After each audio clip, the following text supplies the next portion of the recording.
Hello friends. नमस्ते जी। कैसे हो आप सब? मैं आशा करता हूँ आप सब बहुत अच्छे होंगे और अच्छे से पढ़ाई कर रहे होंगे। और जैसे कि आप सभी को पता है कि उत्तराखंड पीसीएस का एक जो एग्ज़ाम्स हैं वो स्टार्ट होने शुरू हो चुके हैं। 21 नवंबर को एपीओ का एग्ज़ाम है और 28 को कल ही डेट आई है परसों आपका फॉरेस्ट रिजर्व ऑफिसर का एग्ज़ाम है। तो इन दोनों एग्ज़ाम के लिए जितने भी बच्चे तैयारी कर रहे हैं उनके लिए ऑल द वेरी बेस्ट। और मैंने आपको बोला हुआ है कि आप करंट अफेयर्स मेरे चैनल से आप निश्चिंत होकर पढ़ सकते हैं। इन दोनों एग्जाम्स के लिए करंट अफेयर की जो लेक्चर की सीरीज है ये बहुत काम आने वाली है।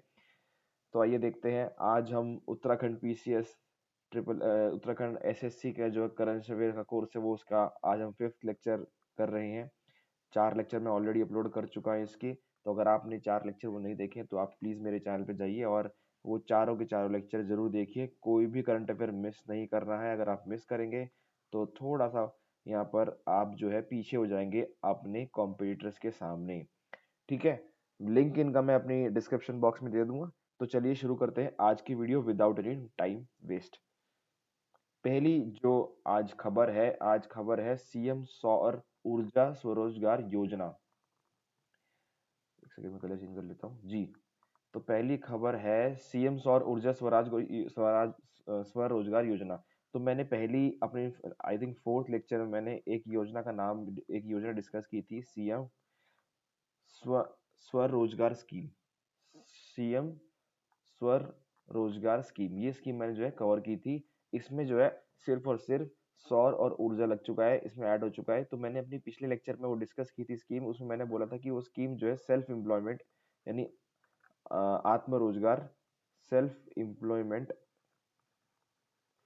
और आत्मरोजगार के लिए है। और एक कंपोनेंट उसका था ग्रीन एनर्जी के लिए, यानी क्लीन एनर्जी के लिए था। तो वो जो क्लीन एनर्जी की जो मैं बात कर रहा था वो ये स्कीम थी, सीएम सौर ऊर्जा स्वरोजगार योजना। ये वो स्कीम है जिसकी मैं बात कर रहा था। तो आइए देख लेते हैं क्या स्कीम के अंदर है। The beneficiary of the scheme are to be allocated with solar power plants of 25 kilowatt each. ये फिगर एग्जाम के लिए इंपॉर्टेंट हो जाता है। 25 किलोवाट के है प्रत्येक आदमी को यहाँ पर ये सोलर पावर प्लांट प्रोवाइड किए जाएंगे। Second, it is estimated that these power plants will generate 38,000 unit of electricity. ठीक है, ये एक उसका उद्देश्य है। Under the scheme the private banks and cooperative banks are to provide loans for 15 years. 15 साल के लिए लोन दिया जाएगा। The installed solar power plants will help in integrating farming of fruits vegetable and herbs on the same land. यानी कहने का मतलब है कि अगर आपका ये जो एग्रीकल्चर लैंड है इस पे जो आप ऑलरेडी जो खेती कर रहे हो, चाहे वो फ्रूट्स की हो, चाहे वो आप फार्मिंग किसी और तरह की कर रहे हो, आप सब्जी उगा रहे हो, तो उसके साथ साथ आप दोनों काम कर सकते हैं। यहाँ पे आप सोलर पैनल लगा सकते हैं और इनके नीचे आप सब्जी या फिर फल जो भी है वो उगा सकते हैं। तो दोनों काम एक साथ हो जाएगा। तो इसके लिए सीएम सौर ऊर्जा स्वरोजगार स्कीम है। आपको ये जो स्कीम ध्यान रखनी है। एक स्कीम ये सीएम स्वरोजगार योजना है। ये दो स्कीम हो चुकी है, सीएम स्वरोजगार योजना एक और सीएम सौर ऊर्जा स्वराज योजना स्कीम दो। ये दो स्कीम अलग अलग है, दोनों की एक जैसे ही है, एम्प्लॉयमेंट प्रोवाइड करती है। बस इसमें ये जो है सोलर पावर प्लांट्स की बात करता है। Next, antenna technology to be used by SDRF. तो क्या हो रहा है, एक नई टेक्नोलॉजी जो है हमने लॉन्च की है, उत्तराखंड ने लॉन्च की है, जो स्टेट डिजास्टर रिस्पांस फोर्स जो है वो यूज करेगी। आइए देख लेते हैं। Chief minister has inaugurated the quick deployment of antenna technology of the state disaster response fund. तो एंटीना टेक्नोलॉजी बेसिकली है क्या, जहाँ पे हमारी रिमोट लोकेशंस होती हैं, रिमोट लोकेशंस जो होती है जहाँ पे नेटवर्क जो है नहीं होता। और आपको पता है हमारे जो स्टेट है वो पहाड़ी इलाका है, तो हर जगह नेटवर्क होना पॉसिबल नहीं है। तो उसको इस चीज़ को सुधारने के लिए, इस चीज़ को ओवरकम करने के लिए हमने एंटीना टेक्नोलॉजी जो है लॉन्च की है उत्तराखंड ने। और उत्तराखंड ये पहला राज्य बन चुका है ऐसी टेक्नोलॉजी यूज करने के लिए। ये इंपॉर्टेंट होगा एग्जाम के लिए। The technology is a satellite based communication technology which helps to establish communication where there is low और जीरो नेटवर्क कवरेज। इसका मतलब ये हो गया कि ये जो एंटीनाज है, ये एंटीनास जो है धरती पे माउंटेन एरिया में लगा दिए जाएंगे। ठीक है, इससे क्या होगा, डायरेक्ट जो सैटेलाइट हमारी जो है स्पेस में चल रही है उससे जो है ये नेटवर्क करेगी, उससे जो संपर्क करेगी और उसके बाद जो ग्राउंड पे एक स्टेशन होगा उससे रिसीव करेगी ये सिग्नल। तो ऐसे जो है सिग्नल जो है ट्रांसमिट होंगे, कम्युनिकेशन पॉसिबल हो पाएगा। ठीक है, ये साइंटिफिक वे में हमें नहीं पढ़ना है, यहाँ पे इसकी जरूरत नहीं है इस एग्जाम के लिए। ठीक है, तो उत्तराखंड यहाँ पे पहला स्टेट बन चुका है एंटीना टेक्नोलॉजी यूज करने के लिए, ये हमारे लिए इंपॉर्टेंट है। Next, animals first quarantine centre. तो कोविड से यहाँ पर अब एनिमल भी नहीं बच पाए हैं, इससे लिए क्या एक रिसर्च की इसकी थोड़ी सी हिस्ट्री है कि एक यूएसए में एक टाइगर को कोविड हो गया था। टाइगर को कोविड हो गया तो वो खबर जो है बहुत तेजी से फैली थी। अगर आप न्यूज़पेपर पढ़ रहे हैं रेगुलरली तो आपने भी वो खबर पढ़ी होगी। तो उसको मद्देनजर रखते हुए हमारे इंडिया में क्या हुआ, बल्कि इंडिया में छोड़ो, उत्तराखंड में हमने सबसे पहले क्या किया, पहला क्वारंटाइन सेंटर जो है हमारा उत्तराखंड में बना, और कहाँ बना, कॉर्बेट नेशनल पार्क में। कॉर्बेट नेशनल पार्क में, इंडिया ओल्डेस्ट, और याद रखना जो हमारा जिम कॉर्बेट नेशनल पार्क है सबसे पुराना नेशनल पार्क है, सबसे पुराना, इसकी खासियत है। सबसे पुराना नेशनल पार्क इंडिया कौन सा है, Jim Corbett National Park. Situated in Uttarakhand Pauri Garhwal region, has built isolation ward for animals. Isolation ward जो है हमने बनाए हैं, at least 10 quarantine centres are being prepared within the premise to contain animal. ठीक है, तो आपको इस खबर से क्या याद रखना है कि पहला फर्स्ट क्वारंटाइन सेंटर कहाँ बना है, उत्तराखंड में बना है। उत्तराखंड में कहाँ बना है, जिम कॉर्बेट नेशनल पार्क में। ठीक है, ये खबर आपको यहाँ पे याद रखनी है। नेक्स्ट खबर पे चलते हैं। देखिए, PM Modi launches 6 projects under Namami Gange. अब इन्होंने इस खबर से में क्या इंपॉर्टेंट है, इस खबर में 6 प्रोजेक्ट जो है इन्होंने लॉन्च किए हैं। ये 6 प्रोजेक्ट जो है अलग अलग प्रोजेक्ट्स थे जो उत्तराखंड के नहीं थे। कुछ सेंटर लेवल के प्रोजेक्ट थे, कुछ उत्तराखंड लेवल के प्रोजेक्ट थे। जो उत्तराखंड लेवल के प्रोजेक्ट थे मेनली वो सीवेज ट्रीटमेंट प्लांट्स थे, सीवेज ट्रीटमेंट प्लांट्स थे। ठीक है, तो उस अच्छा, ये न्यूज़ हमको ज़्यादा समझ में तब आएगी जब हमको पता हो कि नमामि गंगे जो प्रोग्राम है ये है क्या एक्चुअल में। तो आइए नमामि गंगे प्रोग्राम के बारे में थोड़ी सी जानकारी पहले लेते हैं, उसके बाद इस न्यूज़ पे आगे। तो नमामि गंगे प्रोग्राम देख लेते हैं क्या है। Namami Gange programme is an integrated conservation mission approved as a flagship programme by the Union government in June 2014 to accomplish the twin objective of effective abatement of pollution, conservation and regeneration of national river Ganga। मतलब simple terms में ये है कि Namami Gange programme क्या है, ये एक mission है जिसमें हमको 2 ऑब्जेक्टिव फुलफिल करने हैं। पहला ऑब्जेक्टिव पोल्यूशन को हटाना है। ठीक है, और जो गंगा का जो हमारा जल स्तर है या फिर गंगा का जो हमारा पानी है उसको शुद्ध रखना है, और उसका जल स्तर जो है मेंटेन रखना है, इकोलॉजी जो है उसकी मेंटेन रखनी है। ठीक है, ये 2 ऑब्जेक्टिव के साथ इस मिशन को लॉन्च किया गया था। और अब यहाँ पे एक आपको मैं चीज बताने वाला हूँ, फ्लैगशिप प्रोग्राम। फ्लैगशिप प्रोग्राम का मतलब ये होता है, जब आप बहुत सारी स्कीम पढ़ोगे, उत्तराखंड की स्कीम पढ़ोगे आप, बेसिकली मेनली तो आप जब सेंट्रल गवर्नमेंट की स्कीम्स जो लॉन्च करती है, ठीक है, वहां पे आपको लिखा आता है यार स्कीम, कोई कोई स्कीम में फ्लैगशिप स्कीम। तो फ्लैगशिप स्कीम का मतलब ये होता है कि वो स्कीम जिस पर्टिकुलर डिपार्टमेंट या जिस पर्टिकुलर मिनिस्ट्री जो उसको लॉन्च कर रही है वो उस मिनिस्ट्री का मेन प्रोग्राम है। ठीक है, जैसे कि नमामि गंगे प्रोग्राम जो है कौन लॉन्च कर रहा है, देखिए मिनिस्ट्री ऑफ जल शक्ति के अंदर department of water resources, river development and Ganga regeneration, ये जो है इसकी इम्प्लीमेंटिंग अथॉरिटी है। तो जो ये मिनिस्ट्री ऑफ जल शक्ति है, इसके अंदर जो डिपार्टमेंट है, डिपार्टमेंट ऑफ वाटर रिसोर्सेज, इसका जो सबसे इंपॉर्टेंट स्कीम इसकी है वो नमामि गंगे प्रोग्राम है। इसलिए नमामि गंगे प्रोग्राम ये फ्लैगशिप स्कीम बोली जाती है या फिर फ्लैगशिप प्रोग्राम बोला जाता है। उदाहरण के तौर पर एक और एग्जांपल मैं आपको देता हूं, जैसे कि ये आपका समग्र शिक्षा अभियान। समग्र शिक्षा अभियान जो है ये एक फ्लैगशिप स्कीम है। ये स्कीम आपको पता है किसकी है, ये मिनिस्ट्री ऑफ एजुकेशन की है। ठीक है, तो मिनिस्ट्री ऑफ एजुकेशन की सबसे इंपॉर्टेंट स्कीम कौन सी है, समग्र शिक्षा अभियान, वो उसकी फ्लैगशिप प्रोग्राम या फ्लैगशिप स्कीम हो गया। तो फ्लैगशिप स्कीम का मतलब होता है कि किसी भी डिपार्टमेंट, किसी भी मिनिस्ट्री का जो सबसे इंपॉर्टेंट आपका जो काम होने वाला है वो उसको बोला जाता है फ्लैगशिप प्रोग्राम। ठीक है, एक सेकंड मैं थोड़ा रबर कर लेता हूँ।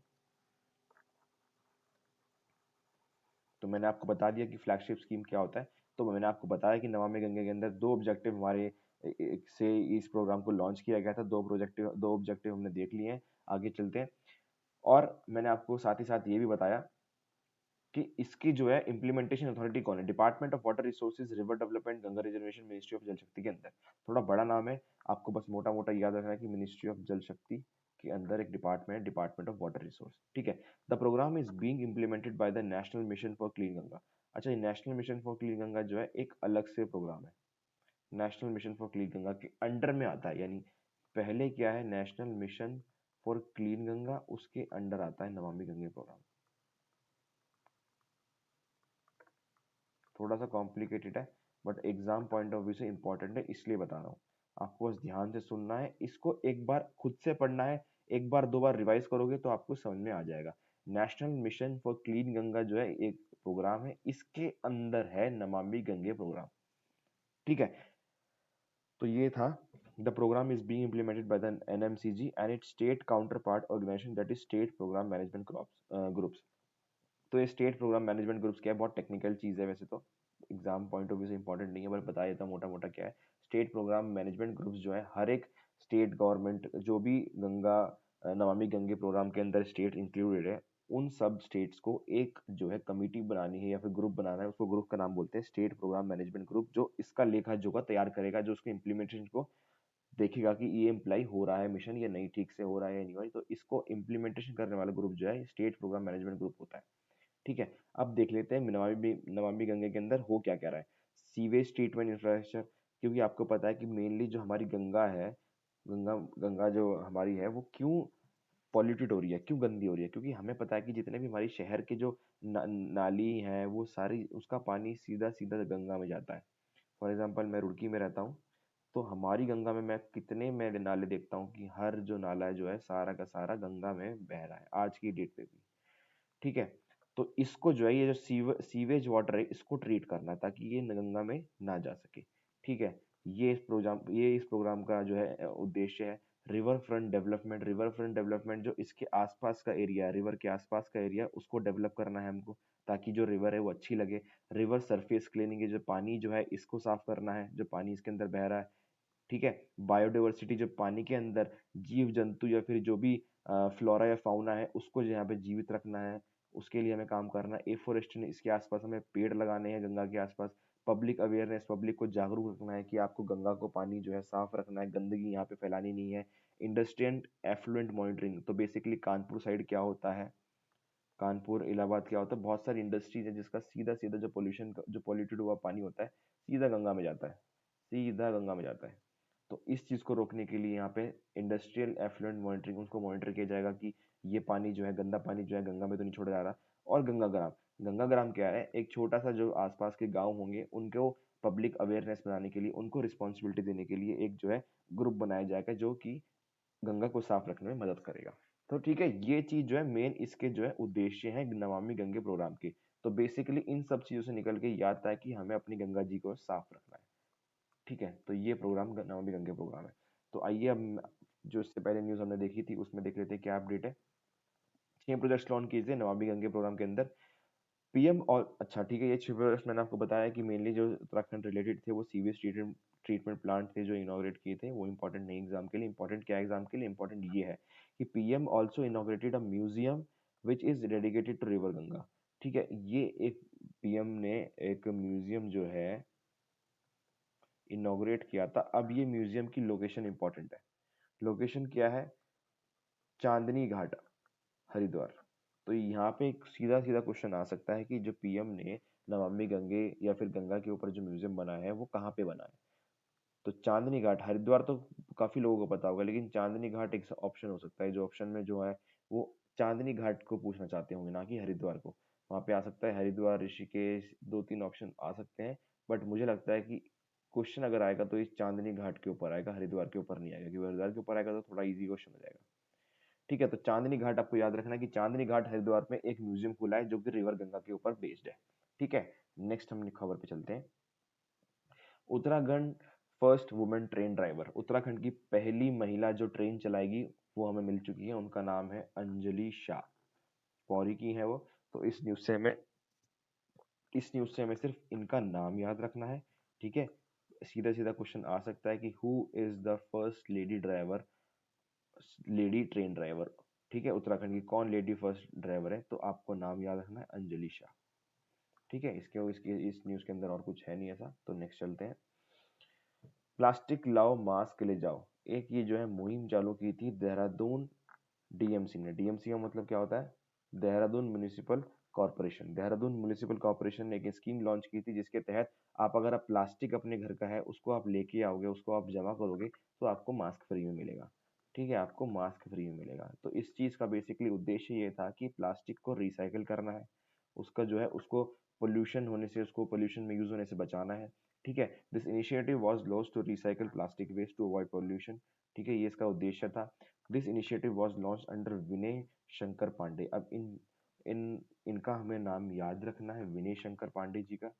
ठीक है, ये municipal corporation, sorry municipal commissioner थे देहरादून म्युनिसिपल कॉर्पोरेशन के, जिन्होंने लॉन्च किया था। ये पहले ऐसे व्यक्ति हैं जिन्होंने ऐसी जो है मुहिम चालू की है। तो इनका, सॉरी मैं कमिश्नर लिख रहा हूँ, विनय शंकर पांडे, इनका जो है आपको नाम याद रखना है। नाम इनका जो है क्वेश्चन में आ सकता है कि किसने ये जो है प्लास्टिक लाओ मास्क ले जाओ स्कीम किसने चालू की थी। ये है विनय शंकर पांडे। कहाँ पे की थी? देहरादून। ठीक है, देहरादून म्युनिसिपल कॉर्पोरेशन। ये दो चीज आपको याद रखनी है स्कीम से। Next, Uttarakhand placed at 24th in AMRUT mission. Uttarakhand का जो है स्थान आ चुका है, रैंकिंग आ चुकी है, वो 24th आई है अमृत मिशन में। अब आप लोगों को अमृत मिशन अगर नहीं पता होगा तो इस न्यूज़ का जो है आप जो है सही से समझ नहीं पाएंगे। तो इससे पहले हम ये खबर पढ़े, इससे पहले हम अमृत मिशन के बारे में या फिर अमृत स्कीम के बारे में जान लेते कि है क्या। पहली बात, जून 2015 में लॉन्च हुआ था, आ सकता है एग्जाम के लिए इंपॉर्टेंट।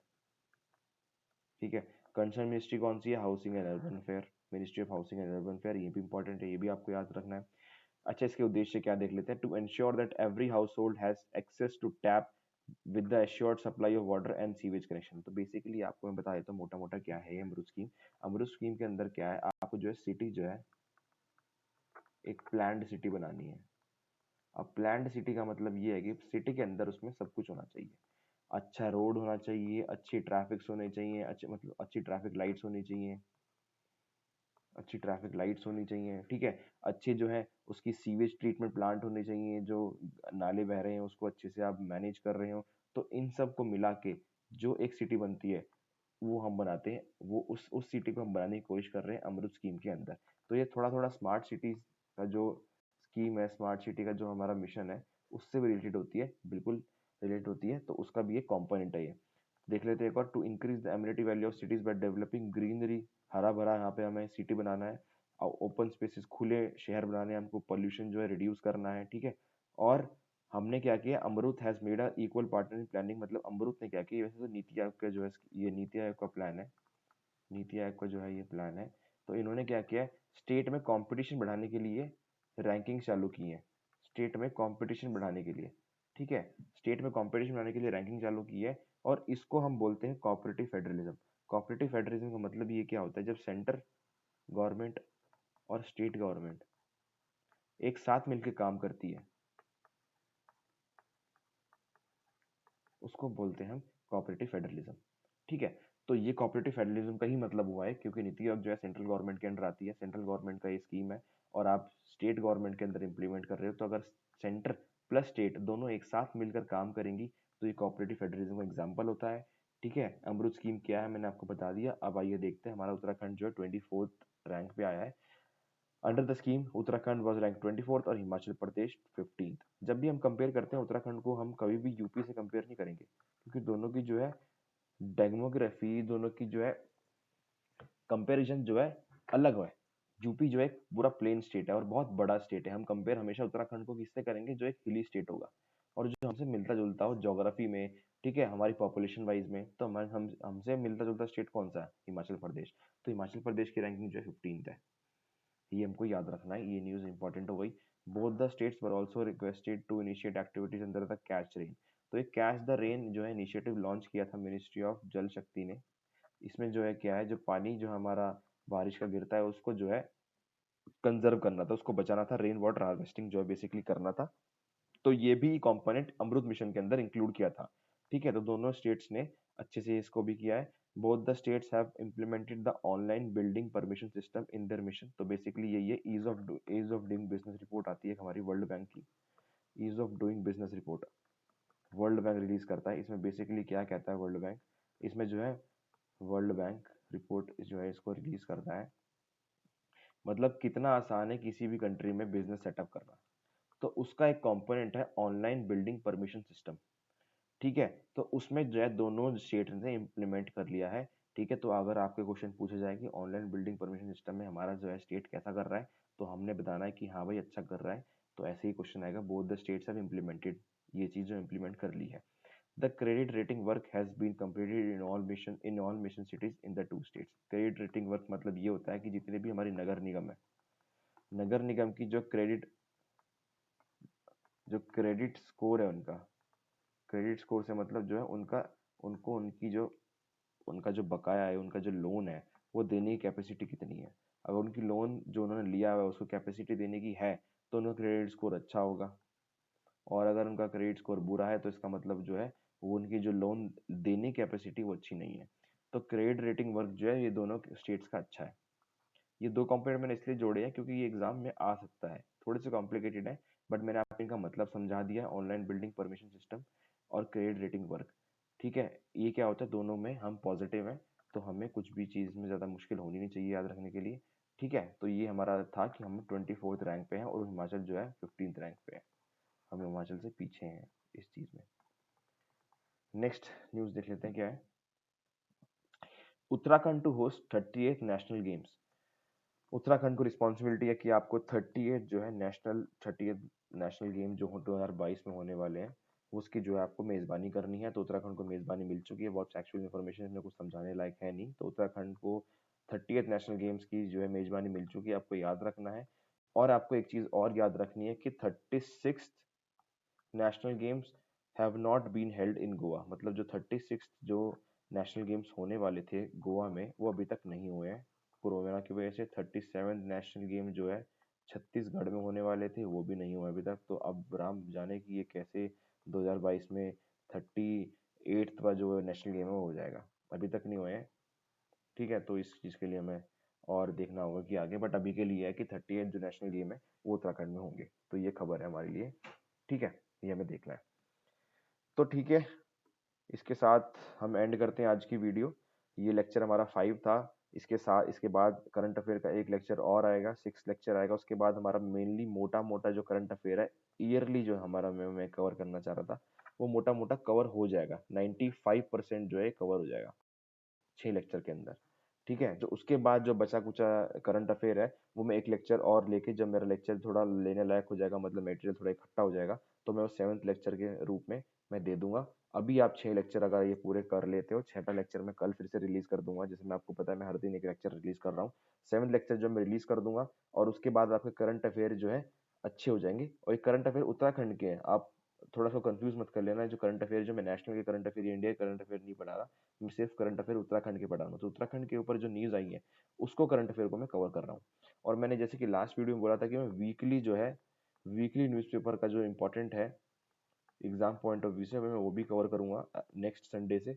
नेक्स्ट संडे को मैं वीडियो लेके आऊँगा जिसमें कि इस हफ्ते में जो भी एग्जाम पॉइंट ऑफ व्यू से इंपॉर्टेंट होगा वो मैं अब कवर करना शुरू करूंगा। ये मेरा एक और नया इनिशिएटिव होगा। तो ठीक है, मैं जैसे आपको पता है कि मैं एक नया नया इनिशिएटिव ला रहा हूँ आप सबके लिए, ताकि आपका एग्जाम जो है अच्छा हो जाए। तो थोड़ी सी मेहनत मैं कर रहा हूँ आपके लिए, तो थोड़ी सी आपको बस फेवर ये करना है, मैं आप सबको ये चीज़ फ्री में प्रोवाइड कर रहा हूँ। बस थोड़ा सा आपको सहयोग ये करना है कि मेरा जो चैनल है वो सब्सक्राइब कर देना, और आपके फ्रेंड्स में जो है ये जो है शेयर करना है। तो प्लीज़ मैं रिक्वेस्ट करूंगा कि अगर आपको ये वीडियोस अच्छी लग रही होंगी, अगर आपको लगता है कि ये मैं अच्छा काम कर रहा हूँ और आपकी ये जो वीडियोस है थोड़ा सा नॉलेज प्रोवाइड कर रही हैं, आपको एग्जाम के लिए बेनिफिट कर रही हैं, then please subscribe my channel, and also don't forget to press the bell icon। Bell icon आप नहीं दबाएंगे तो आपको वीडियोस जो है रेगुलरली अपडेट नहीं होंगे आपके पास। तो ये हमारा आज का लेक्चर था, लेक्चर 5। लेक्चर 1 2 3 4 मैंने आपको बोला स्टार्टिंग में, मैंने ऑलरेडी डाल चुका है चैनल पे, मैं लिंक डिस्क्रिप्शन बॉक्स में दे दूंगा। और तब तक के लिए आप लेक्चर 6 ये 6 देखिए। अपना जीएस का प्रिपरेशन जो है वो बहुत अच्छे से करते रहिए। मैंने बोला आपको पिछली वीडियो में 12 दिसंबर को है जो लोअर और अपर का एग्जाम हो सकता है, तो 12 दिसंबर को जो है अपनी डेट मान के चलना। 12 दिसंबर आपका एग्जाम हो सकता है, इससे बाद में अगर होता है तो आपके लिए बोनस है, ठीक है। तो जितने भी बच्चे उत्तराखंड लोअर पीसीएस या अपर पीसीएस के लिए बैठे हैं वो 12 दिसंबर अपना डेट मान के चले। तो इसी के साथ लेट्स एंड दिस वीडियो, हम इस वीडियो को खत्म करते हैं, नेक्स्ट वीडियो में मिलेंगे, तब तक के लिए take care, good night and जय हिंद।